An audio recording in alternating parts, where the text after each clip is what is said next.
मी जो दाबेली मसाला बनवलेला तो वापरून मी आज दाबेली बनवते। तर त्यासाठी मी 2 बटाटे उकडून घेतलेत आणि असे स्मॅश करून घेतले आणि त्याच्यामध्ये मी शेंगदाणे, हे शेंगदाणे मी थोड्याशा तेलामध्ये मीठ आणि मिरची पावडर टाकून थोडेसे परतून घेतले होते, तर ते थोडेसे टाकून घेते। डाळिंबाचे दाणे,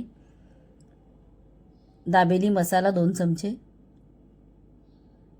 आणि अजून थोडंसं तिखट करण्यासाठी मिरची पावडर अर्धा चमचा आणि चवीनुसार मीठ।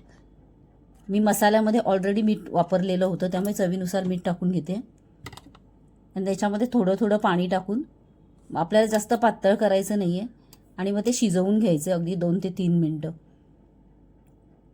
तर मी थोडंसंच पाणी टाकून घेते आणि गॅस लावून आता हे शिजवून घेते। इथे आता आपल्याला झालेलं आहे।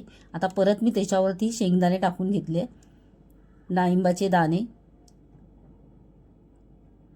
बारीक शेव,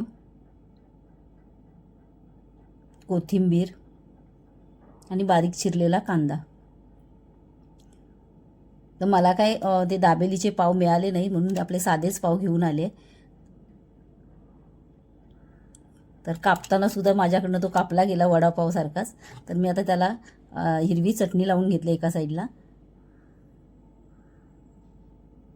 आणि एका साईडला सॉस लावून घेतलाय। त्याच्यामध्ये हा मसाला भरून घेतलाय, जेवढा राहील तेवढाच भरायचा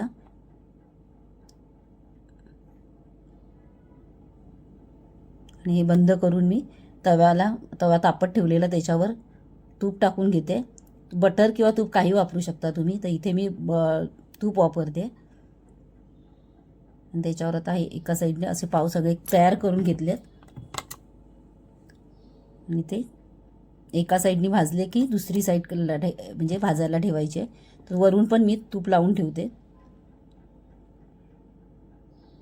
घरच्या घरी मसाला केला, मस्त असे दाबेली तयार झाले। आवडली ना रेसिपी? आवडल्यास चॅनलला सबस्क्राईब आणि व्हिडिओला लाईक